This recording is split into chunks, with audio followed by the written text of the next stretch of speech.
Hi and welcome to the Zoe Marley channel. I'm so happy you joined me today. Today we are going to be talking about the Act 3 for the hero's journey. If this is your first video that you've watched of mine and you're interested in the other two acts, I'll link them down in the comments below for the Act 1 and the Act 2. Come on, say hi.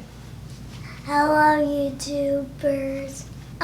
Guys, click and subscribe and don't forget to hit the notification bell on Mommy's channel.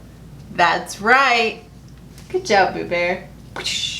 Alright, so the very first thing that happens in Act 3 is your hero is trying to come back. They're trying to come back to their ordinary world. They probably just had a dark night of the soul and they are ready for the final challenge. But they have to get there first. Usually the road back has dozens. And if you hear any noise, it's just my son. He's doing his Legos over in his area, so don't mind us. I totally forgot what I was talking about. So if I repeat myself, just bear with me for a second. I'll do a very quick run through. So the road back is when the hero is trying to come back to home, that like Act 1 ordinary world, but they are faced with trials and tribulations, right? So let's take Shrek, for example. Shrek has gone and gotten the princess, really upset a dragon, been a complete heathen along the way, and now he's coming back to deliver the princess to Farquaad. And it isn't easy. At first, she is the most reluctant damsel in distress, thank God, that I've ever seen in my life.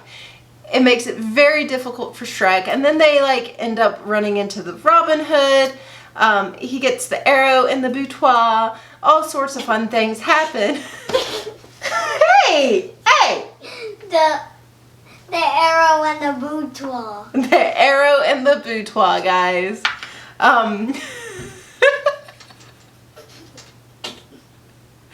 I can't get it over. But if you think about Shrek's road back, it is still filled with tons of trials.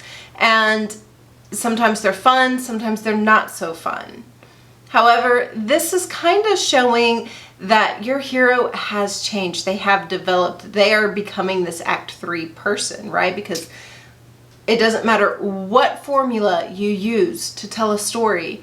It's always about transformation. It's always about this Act 1 character going to be something different and then transforming into that different thing, right? So next is the resurrection step, and this is going to be your finale. This is going to be your climax, the highest point of tension in your story. Your character has the most to lose at this very moment. In a way, it is one last test to make sure your character has really undergone this transformation. And it's important that whatever it is it really hits your character in the heart, who they are, what they want, and how they're going to get it.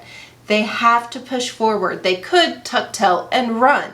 They could be that Act 1 character, but they aren't any longer. That's why they're going to be victorious. And so they have to push through. So using my previous example of Shrek, this is, in my opinion, starts right when Shrek overhears the princess say, "Who could ever love an ugly beast," or whatever it is that she says, because she's an ogre. She's confiding into Donkey, and Shrek turns into that Act 1 character where he's an ogre, and ogres have layers, but all he's showing is that outer layer where he just wants to protect himself and push others away. And so he hears Fiona say this and he goes straight into Act 1 character mode, right?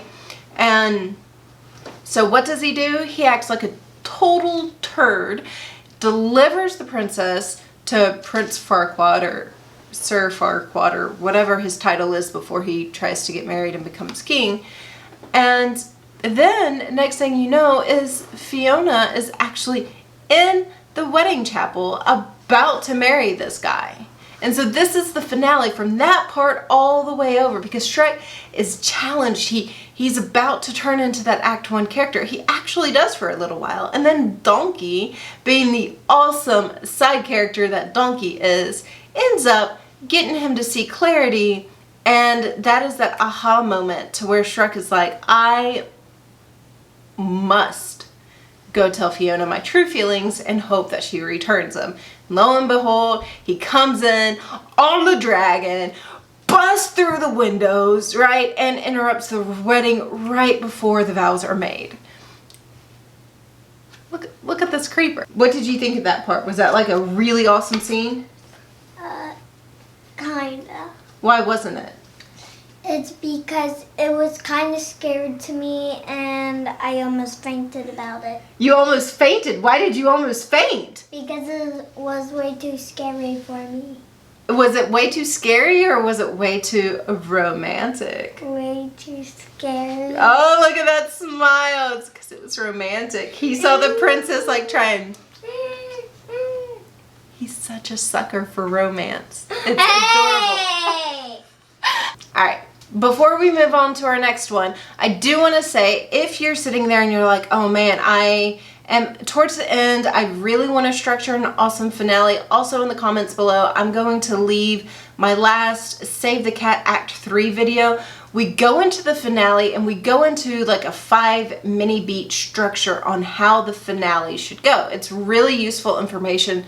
So I'll just link it down there, and if you're interested, go check it out after this video. Okay, so next is Return with the Elixir. We all know what this looks like. We've seen it a million times. The quest has been completed. The item has been brought back. The person has learned something new. The person has gained a different perspective. Whatever the case may be, everything that was set up in Act 1, you now have victory for it. And it is now completed in Act 3. So whatever you promised in the first act, you need to make sure is delivered. And it needs to have a big old bow in it by this beat. And again, it is important to show how they have grown, how they have developed, how they are different from that Act 1 character. Shh, heathen! Overall, this is like a triumphant homecoming. This is the big shebang. This is where your hero receives the praise and adoration and whatever else you think your hero deserves in this particular step. You know, and going back to Shrek, this is when Fiona comes home to the swamp and she's so happy and everything has worked out. And then you get to hear the song, I thought love was only true in fairy tales. You know which one I'm talking about. It's a great song if you don't know which one I'm talking about. Alright, so that is everything I have for you today. Thank you for staying with me. This has been a really fun little mini plotting adventure so far. If you're interested in more writing tips and techniques, I post videos every Thursday related to writing and techniques, and then on Mondays I do like a Motivation Monday, which has usually something to do with writing as well. If that's something you're interested in, come check out my channel. I would love to have you join the group. Hit subscribe, ring that bell, and like this video. Thanks so much. And hey, happy Thanksgiving, y'all. Big probably. Okay, you can set it off now. Don't pay. I'm gonna pay with you one day. He's gonna pay with me one day. Hey, you wanna tell the camera a joke? Yeah. Tell him a joke. Why did the chicken cross the road? Why? Chicken butt.